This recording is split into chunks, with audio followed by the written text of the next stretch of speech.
오늘 본문의 내용은 우리가 잘 아는 대로 화친을 가장한 야곱의 아들들이 할례를 요구하고 그리고 그걸 빌미로 삼아서 참혹한 복수극이 펼쳐지는 장면을 그대로 묘사하고 있습니다.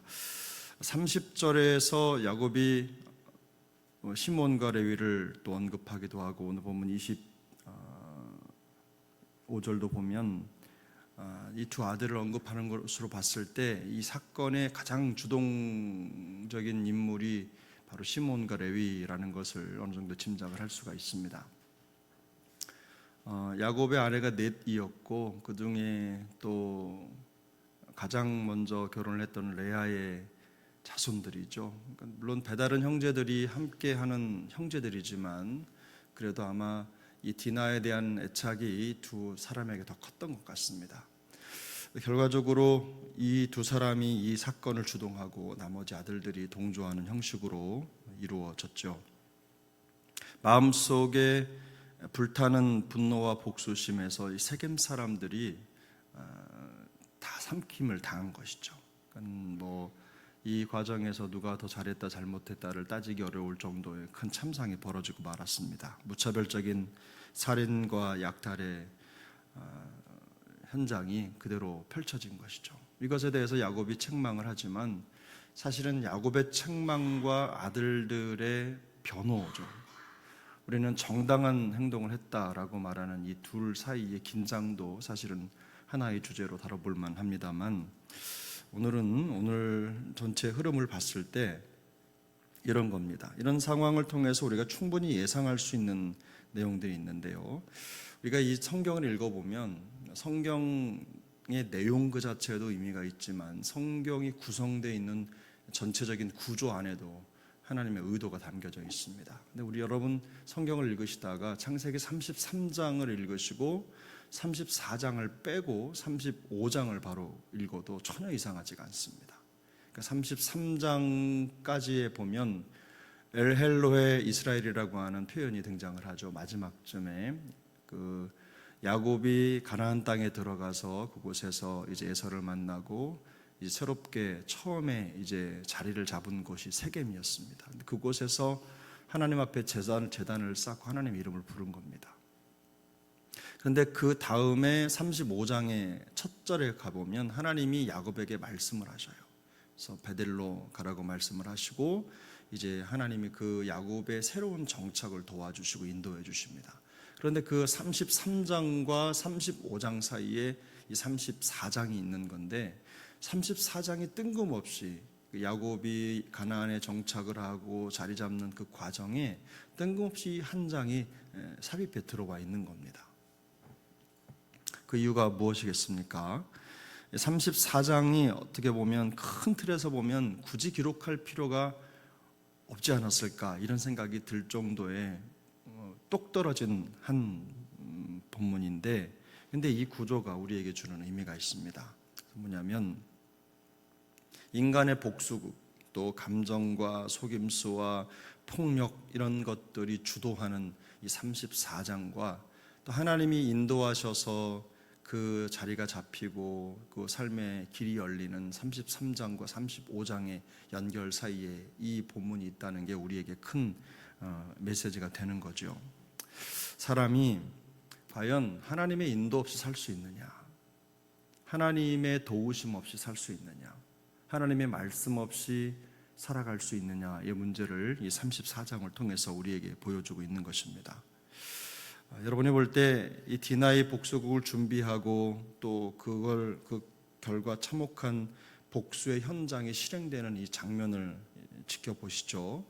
이 복수를 실행한 야곱의 아들들하고 그다음에 디나를 겁탈한 세겜하고 누가 더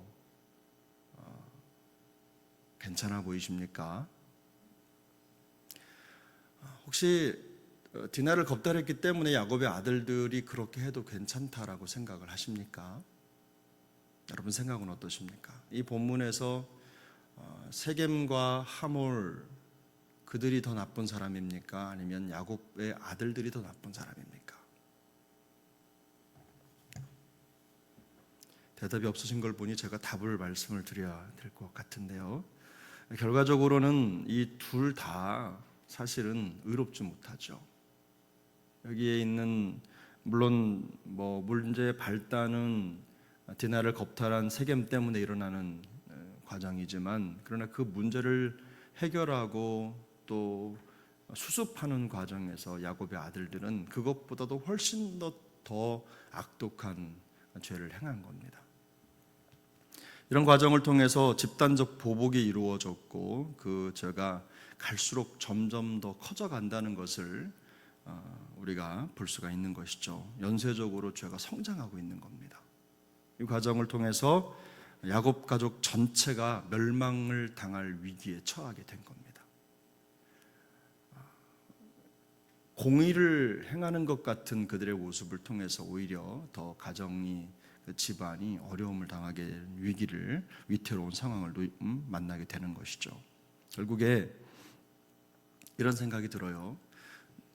누가 더 의로운가, 누가 더 정의로운가를 가지고 이 세상에 사람들이 가진 생각만으로 이 세상이 경작되고 운영된다면 그 세상은 정말 참혹할 것입니다. 도덕이 세상을 깨끗하게 하는 게 아닙니다. 내 마음속에 있는 감정이나 정의는 결국은 내가 가지고 있는 생각 중심의 원리로 작동을 하기 때문에 그것이 더 의로울 수가 없다는 거죠. 한편으로 보면. 그래서 하나님의 인도를 받지 않는 인간이 충동적인 감정과 분노를 따라 행할 때 어떤 결과를 만들어내는가 하는 것을 보여주는 장이 바로 창세기 34장이 되는 것입니다. 그리고 결국 이 34장이 이렇게 참 아프게 마무리가 되고, 그 다음에 35장을 여러분 넘겨서 보시면 35장이 이렇게 시작해요. 하나님이 야곱에게 이르시되, 하나님이 야곱에게 말씀하시되, 이런 뜻입니다. 결국에 하나님의 말씀하시는 장면으로 다시 연결이 되는 거죠. 무거웠던 34장을 지나가면서 이제 그 마음이 35장을 열어가시는 하나님께로 집중하게 되는 것입니다. 이것이 성도가 가나안과 같은 세상 속에서 사는 방법이라는 것을 성경이 그대로 보여주는 것이죠. 이 세상에서 정의 없는 세상, 공의 없는 세상 속에서 우리가 우리 자신의 어떤 감정이나 우리의 방법이 아니라 하나님의 말씀을 따라 살아가야 된다는 것을 성경 구조 전체를 통해서 보여주고 있는 것입니다. 그 야곱이 살아가는 방법은 그겁니다. 말씀하시는 하나님, 그 하나님을 따라서 살아갈 때 야곱은 가장 안정적이고 평안한 삶을 살아갈 수 있다는 것이죠. 우리도 마찬가지입니다. 우리의 감정과 생각은 많은 경우에 죄로 치우칠 가능성이 매우 높습니다. 아무리 바른 길을 가려고 해도 삐뚤어질 수밖에 없는 것이 인간의 현실입니다. 우리에게 이 사회가 법치국가 이런 얘기 하는데, 법이 우리의 감정을 해결해 주는 게 아니잖아요. 법을 통해서 완전히 우리의 마음속에 어떤 짐을 덜어낼 수 있는 게 아니지 않습니까? 계속 끊임없이 남아있는 찌꺼기들이 우리의 마음속에 있어서 그런 문제로 인해서 사실 우리 사회는 법으로 깨끗해질 수 없는 사회라는 겁니다. 결국은 하나님이 하셔야 되는 거죠. 우리가 외치는 정의나 공의로는 더 참혹한 현실을 앞당기는 결과밖에는 다른 것을 만들어낼 수 없다는 것입니다. 그래서 이것이 이 공의와 정의를 앞세운 야곱의 아들들이 보여주는 우리의 참상이라는 것을 우리가 들여다봐야 되는 것이죠. 야곱은 나중에 마지막에 축복 단계에서 이 두 아들의 이름을 다시 한번 거론합니다. 그리고 이 사건을 기억하는 거죠. 그만큼 이 사건이 가족에게 큰 위기가 되었고 또 이를 통해서 많은 것들을 깨닫게 되는 순간이 된 것입니다. 그러므로 죄가 우리에게 들어왔을 때 그 위기 속에서도 우리가 붙잡아야 될 것은 하나님의 인도와 은혜인 줄로 믿습니다. 그래서 매 순간 하나님의 은혜를 간구하고 또 고백하면서 하나님의 도움을 청하며 사는 것이 성도의 본분이고 가장 안전한 길이라는 것입니다. 우리의 죄를 묻지 않으시고 또 무조건적으로 용서하시는 십자가의 사랑을 생각해 보면 우리가 어떤 존재인지를 그대로 알 수가 있죠. 우리가 우리의 의로 하나님의 나라에 들어갈 수 없고 단 한 발짝도 한치도 하나님께로 접근해 갈 수 없다는 것을 인정한다면 우리가 어떻게 살아야 되는지 그 방법이 그대로 나오는 것입니다. 그래서 매 순간 우리에게 주어지는 한 날 한 날이 은혜를 사모하는 날로 채워져 갈 수 있기를 축복합니다.